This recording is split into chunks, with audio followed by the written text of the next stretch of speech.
പ്രവാസി ഭാരതി 1539 AM. പ്രവാസി ഭാരതി മുഖപ്രസംഗം. പൊയ്മുഖങ്ങൾക്ക് നേരെ ഒരു പോർമുഖം. നാട്യപ്രധാനം നഗരം ദരിദ്രം, നാട്ടിൻപുറം നന്മകളാൽ സമൃദ്ധം.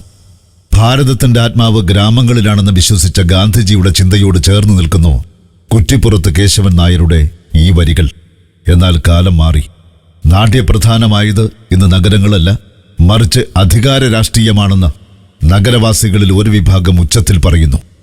കേരളത്തിലെ വലിയ നഗരങ്ങളിൽ പോളിംഗ് ശതമാനം കുറയുന്നത് പതിവായപ്പോൾ അത് അരാഷ്ട്രീയ ബോധം വളരുന്നതിന്റെ ലക്ഷണമാണെന്നാണ് പരമ്പരാഗത രാഷ്ട്രീയക്കാർ മുൻപ് വാദിച്ചത്.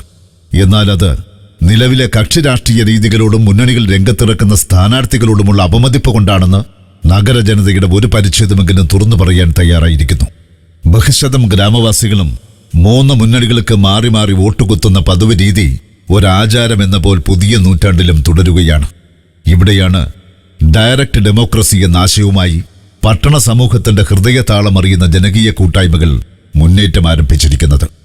കൊച്ചി എന്ന കേരളത്തിന്റെ വ്യാവസായിക തലസ്ഥാനത്ത് വെന്നിക്കൊടി പാറിക്കുവാൻ തദ്ദേശ തെരഞ്ഞെടുപ്പിന്റെ ഗോദയിലേക്ക് വന്നിരിക്കുന്നത് V4 കൊച്ചി എന്ന കൂട്ടായ്മയാണ്.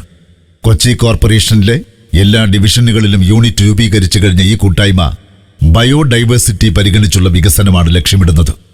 തനത് കക്ഷിരാഷ്ട്രീയ ഘടനയിൽ പോലും V4 കൊച്ചി വിശ്വസിക്കുന്നില്ല. അത്തരം പാർട്ടി ചട്ടക്കൂട് പിന്തുടർന്നാൽ അത് തന്നെ അഴിമതിക്കുള്ള സംവിധാനമാകുമെന്നാണ് ഈ കൂട്ടായ്മയുടെ പക്ഷം. വിദ്യാസമ്പന്നരും വിവരാവകാശ പ്രവർത്തകരും നേതൃത്വം നൽകുന്ന ഈ നവതരംഗ രാഷ്ട്രീയ പ്രസ്ഥാനം 3 മുന്നണികൾക്കുമെതിരായി കൊച്ചി കോർപ്പറേഷനിലെ എല്ലാ ഡിവിഷനുകളിലും മത്സരിക്കുവാൻ ലക്ഷ്യമിടുന്നു. കൊച്ചിക്ക് പിന്നാലെ തിരുവനന്തപുരത്തും ഒരു ജനകീയ കൂട്ടായ്മ യാഥാർത്ഥ്യമായി കഴിഞ്ഞു. തിരുവനന്തപുരം വികസന മുന്നേറ്റം അഥവാ TVM എന്നറിയപ്പെടുന്ന ഈ സംഘടനയുടെ നേതൃനിരയിൽ ടെക്നോ പാർക്ക് മുൻ CEO G വിജയരാഘവനടക്കമുള്ള ഒരു കൂട്ടം പ്രൊഫഷണലുകളാണ്. Confederation of Indian industry, confederation of real estate developers association, Indian medical association, NRI returnees association തുടങ്ങി തിരുവനന്തപുരത്തെ റെസിഡന്റ് അസോസിയേഷനുകളിൽ ചിലതുവരെ ഈ പുതിയ കൂട്ടായ്മയോട് അനുഭാവം പുലർത്തുന്നുണ്ട് എന്നാണ് വാർത്ത. വിദ്യാസമ്പന്നരായ ചെറുപ്പക്കാരെ തദ്ദേശ തെരഞ്ഞെടുപ്പിൽ സ്ഥാനാർത്ഥികളാക്കുവാനാണ് നീക്കം. തിരുവനന്തപുരം വിമാനത്താവളത്തിന്റെ സ്വകാര്യവൽക്കരണത്തിലും മറ്റും നിഷ്പക്ഷരായ നഗരവാസികൾക്ക് അനുകൂല നിലപാടാണ് എന്നത് ഈ വികസന കൂട്ടായ്മയ്ക്ക് ഏറെ പ്രതീക്ഷ നൽകുന്നു. ഡിസംബർ 8, 10, 14 തീയതികളിൽ 3 ഘട്ടങ്ങളായി കേരളത്തിൽ നടക്കുന്ന തദ്ദേശ തെരഞ്ഞെടുപ്പിൽ V4 കൊച്ചിക്കും TVMനും പുറമെ മറ്റ് ചില കൂട്ടായ്മകൾ കൂടി മാറ്റുരയ്ക്കുന്നുണ്ട്. കണ്ണൂർ കീഴാറ്റൂരിൽ വയൽ നികത്തി ദേശീയപാത നിർമ്മിക്കുന്നതിനെതിരെ സമരം ചെയ്ത വയൽക്കിളികളുടെ കൂട്ടായ്മ മത്സരത്തിനൊരുങ്ങുന്നു. എറണാകുളം കോതമംഗലത്ത് എന്റെ നാടെന്ന പേരിലുള്ള പ്രസ്ഥാനം തെരഞ്ഞെടുപ്പിൽ മത്സരിക്കാതെ തന്നെ തിരുത്തൽ ശക്തിയായി നിലകൊള്ളുവാൻ ലക്ഷ്യമിടുന്നു. വൺ ഇന്ത്യ വൺ പെൻഷൻ പോലെ ലക്ഷ്യാധിഷ്ഠിതമായി പ്രവർത്തിക്കുന്ന സംഘടനകളും ആസന്നമായ തദ്ദേശ തെരഞ്ഞെടുപ്പിൽ സ്ഥാനാർത്ഥികളെ രംഗത്തിറക്കുന്നതായി അറിയുന്നു.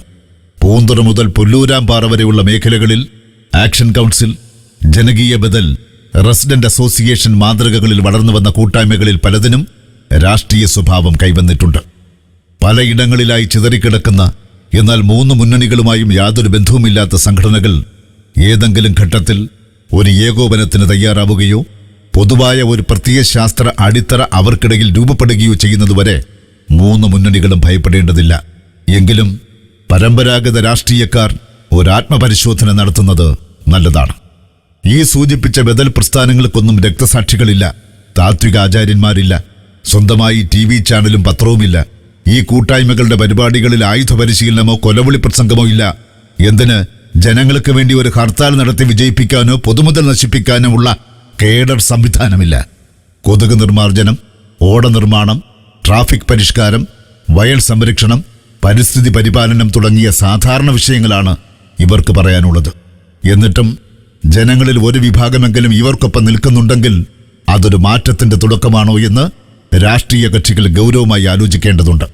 ചിഹ്നം, പ്രസ്ഥാനം, നേതാക്കന്മാർ എന്നിവയെ ഒരു വികാരമായി കണക്കാക്കി വോട്ട് ചെയ്ത തലമുറയ്ക്ക് ശേഷം നാടിന്റെ വികസനത്തിനാണ് തങ്ങളുടെ വോട്ടെന്ന തീരുമാനത്തോടെ പുതിയൊരു സമൂഹം കേരളത്തിൽ രൂപപ്പെട്ടു കഴിഞ്ഞു.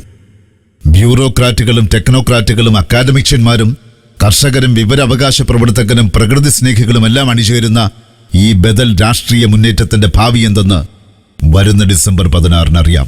അന്നാണല്ലോ തദ്ദേശ തെരഞ്ഞെടുപ്പിന്റെ വോട്ടെണ്ണൽ.